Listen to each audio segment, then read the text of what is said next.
Hi everyone, welcome back. I am going to welcome you into the awkwardness of my life. I don't know why, but I have awkward moments with other people daily. It's just a frequent thing for me. I've come to enjoy it because now I have these stories, so that will never run dry. But let me walk you through the most recent one that I had because I can't stop thinking about it. But I took my two youngest, JJ's 3, Addie's 1, and so took them to the Y. It was a rainy day, so let's go to the Y. They have toddler times, and we went right when it started, and they were the only kids there, so they didn't mind. They had fun. They were playing with the toys and everything that was there. But so I just hanging out. I'm like, oh, okay, just hanging out with my kids, and no one else is here. And then people finally started showing up, and then there's a good amount of kids there, and parents. So mostly moms and grandmas. And so JJ's doing his thing on the balance beam and making friends like he always does. And so I'm walking Addie around because she's still learning how to walk, so she's holding on real tight and doing that, swinging her legs out to the side and really not stable at all. But we're working on it. And so I'm walking with her, and there's this older lady who is a grandma of one of the kids who were there, and she's sitting on one of the benches. And so I walk up and go, oh, hi, how are you? Good, how are you? Your daughter's so cute, normal conversation. And so then she says, how old is she? And I said, oh, she's 1. And then she said, well, how old are you? And so I say, oh, I'm 32. And then as soon as it comes out of my mouth, I turn around and I realize my son is standing behind me. She's talking to JJ, not asking how old I am. It was too late. It already came out. So I shared, I was like, yeah, 3, yeah. So it was awkward, but it was funny. And so I share that with you because this is going to be our last video about the parable of the Good Samaritan, which is in Luke 10, which is where we've been. So if you've missed the other videos, or if you're just joining in now, go back, catch up on the other videos. And so this will be the last one that we're talking about this parable. And we're going to be talking about those moments when we don't know the right thing to say, or we're just kind of talking. That's a funny one, but we come into those times where we just, what do we say? How do we help? And there's just nothing to say. And so that's what we're going to talk about. So let's read Luke 10. We're going to start in verse 30. It says, Jesus replied, a man was going down from Jerusalem to Jericho, and he fell among robbers, who stripped him and beat him and departed, leaving him half dead. Now by chance a priest was going down that road, and when he saw him, he passed by on the other side. So likewise a Levite, when he came to a place and saw him, passed by on the other side. But a Samaritan, as he journeyed, came to where he was, and when he saw him, he had compassion. He went to him and bound up his wounds, pouring on oil and wine. Then he set him on his own animal and brought him to an inn and took care of him. And the next day he took out 2 denarii and gave them to the innkeeper, saying, take care of him, and whatever more you spend, I will repay you when I come back.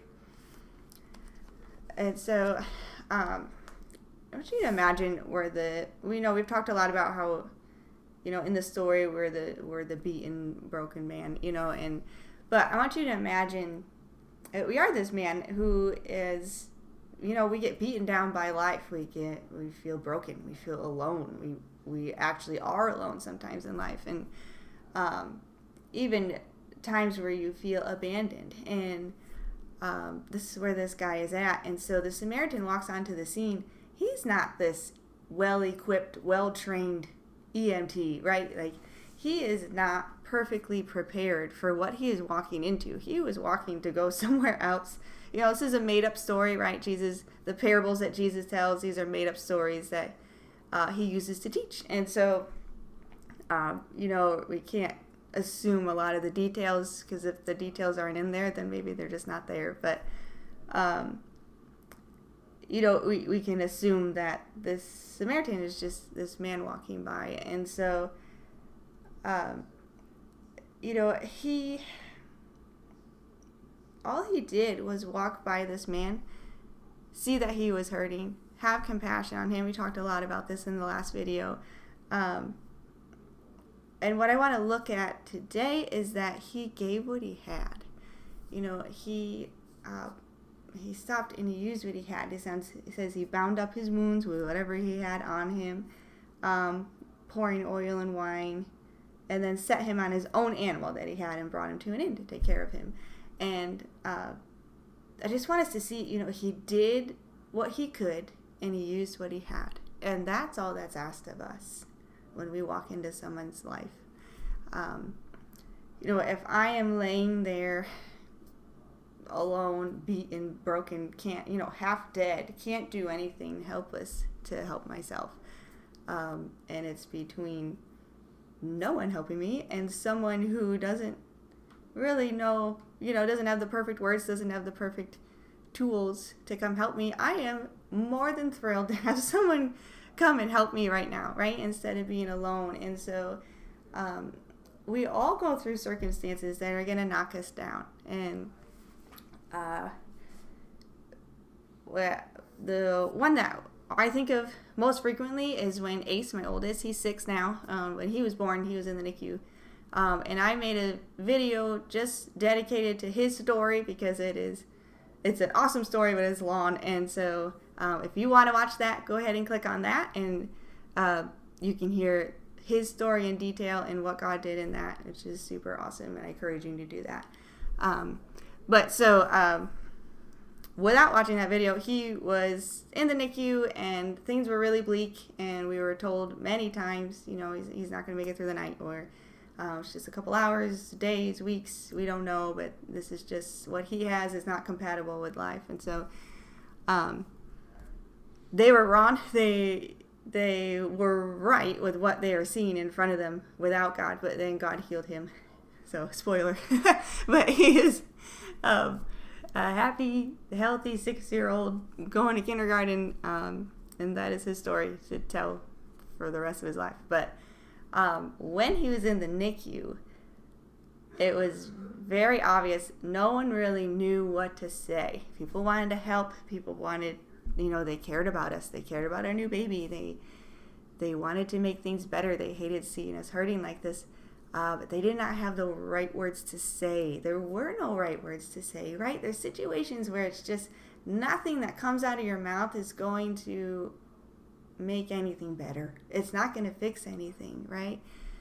There are even times where well-meaning people with the most well-meaning words, it just felt like sandpaper on my raw heart that was already broken and bleeding. And that's life, right? When we try to help and we end up hurting more, or we don't know exactly how to help. So I just want to sit in that and remember, even though no one had the right words, it mattered so much. The most it mattered was that they cared at all and they showed it, right? And so that's what the Samaritan did for this man. He went to him, had compassion, but he didn't just, oh, I'm so sorry, and keep walking.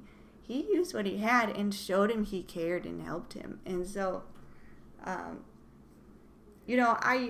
knew, when big things happen in our life, like when our baby was born and not doing well, time stops, right? I up and moved to Cleveland, and that was about 2.5 hours of where we were living. And so I was not even living in my normal life anymore. I live here in the NICU, and we were blessed to be able to stay at a Ronald McDonald house, which was awesome. But, for us, time stopped. But for everyone else, I knew that time didn't stop for them, right? They've got their own lives that's still going. Time's still going.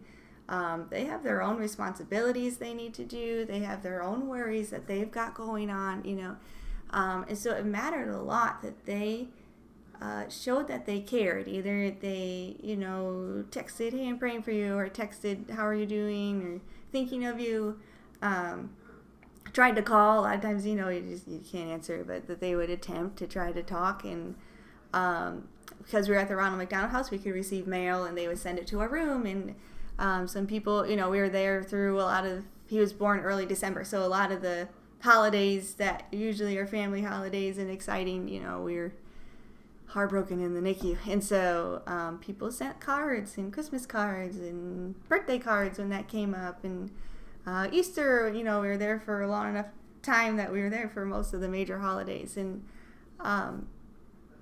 these things just, nothing has, what I don't remember are the words that people wrote on them. But I remember having them. I remember just the comfort on the really hard days, that when someone would just show that they cared and that I'm not forgotten. And even energize me on the mundane days, the days that weren't terrible, but we're still in the NICU. It's been months. Does everyone even remember we're here? For me, when I'm in the midst of something like that's been going on for a long time and it feels helpless, I'm trusting in God, but it's just been longer than expected. It's not the short journey that I was praying for.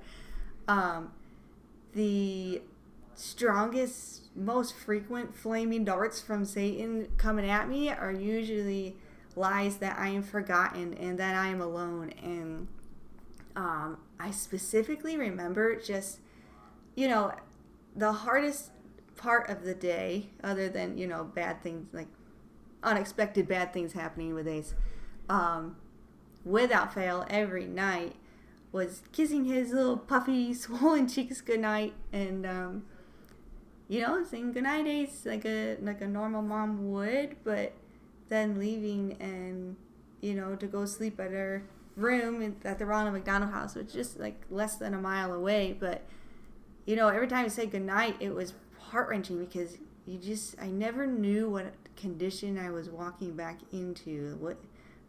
Sometimes I walked back into, hey, his heart stopped a little bit ago while you're on your way here, and so we had to do this. That was awful. Or here's the report of the night, it wasn't great. Here's the report of the night, it was great. Oh, his labs are bad. I never knew. I would call throughout the night every couple of hours because I'm up, and the nurses were awesome, and they would answer, and they would let me know how he's doing, honestly how he's doing, and so that made me feel like I could go rest for a couple hours. But that feeling of, okay, good night to my baby, who I really wish I was home with and I would not have to say goodbye to every night. Then I would take the elevator. Usually I parked on the 7th floor because I am so directionally challenged and forgetful that if I parked at a different floor every time, I probably would just sleep at the hospital because I don't know where the car is. So I usually parked on floor 7. And if I did not park on floor 7, I would go to floor 7 because I assumed that that's where I parked, and I would take a while to get back. But anyway, so I remember just being in the elevator, going up to floor 7, going to my car, and just the whole way, it is silent. It's like 10, 11 o'clock at night. No one's really around. It's a pretty quiet time, and all I hear shouting in my head is, you're forgotten, you're alone. No one remembers that you're even going through this. You've been here for so long, and lies, right? Just lies. But so loud. Even when you know they're lies, and then they're so loud and you're so tired and they seem like they could be true. And sometimes it feels easier to believe lies than fight them, right? I mean,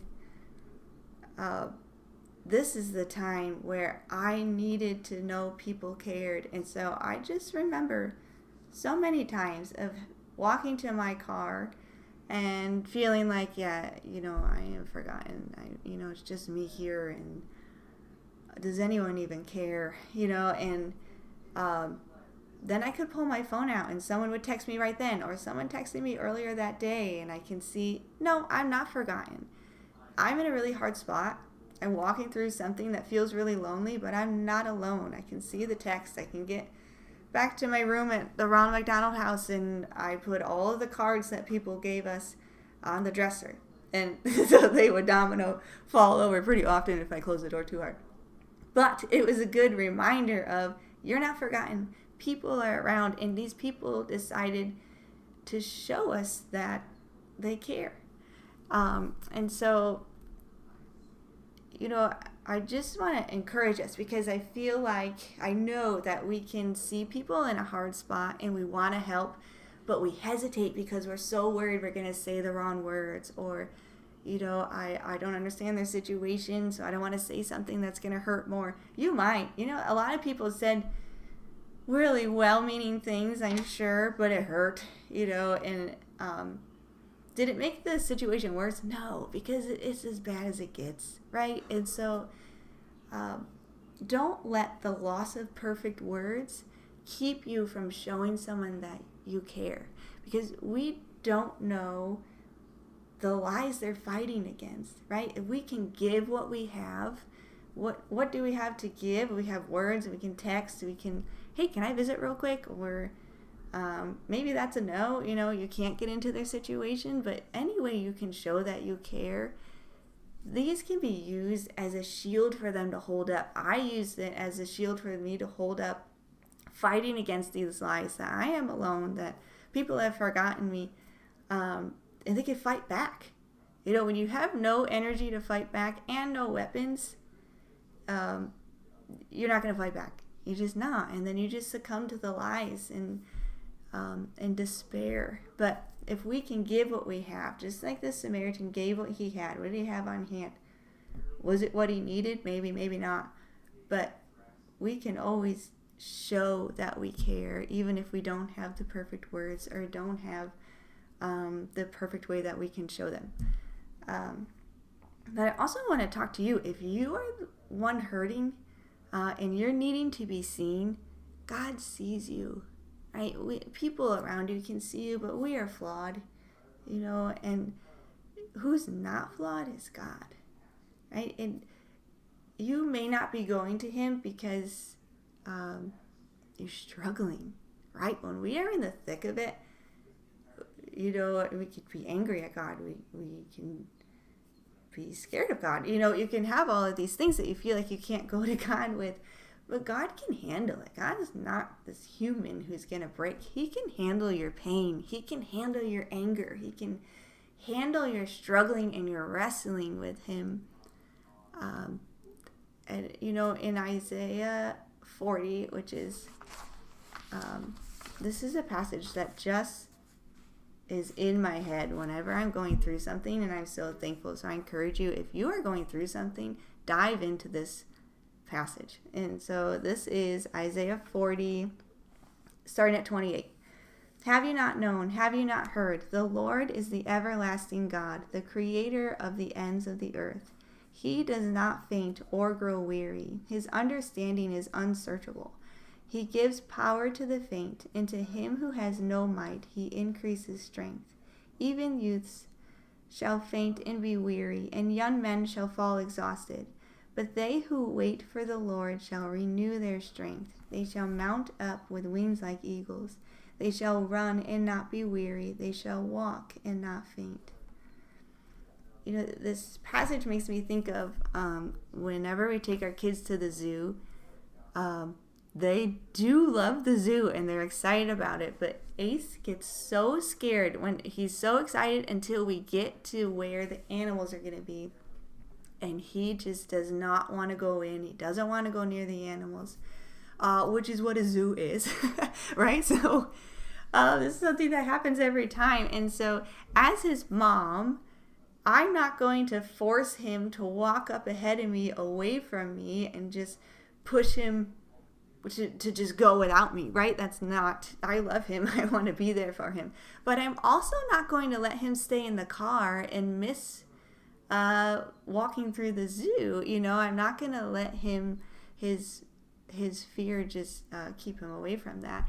And so I'm going to be walking right next to him, holding his hand, sometimes holding him. He's 6 now, so that's a little bit a lot because he's just bigger now. But I'm going to be holding his hand through his fear and walking with him. And, I want to be close to the one who needs me as his mom. And God, as our Heavenly Father, this is God for us. Right? We have to walk through things in this life. Um, that's just this broken world that we live in, and we're just gonna walk through hard things. And sometimes we decide and we choose on our own that God's pushing us ahead for us to walk alone in it. That's not it at all. Look at this verse. He gives power to the faint, and to him who has no might, he increases strength. Why? Because it says above that he does not faint or grow weary.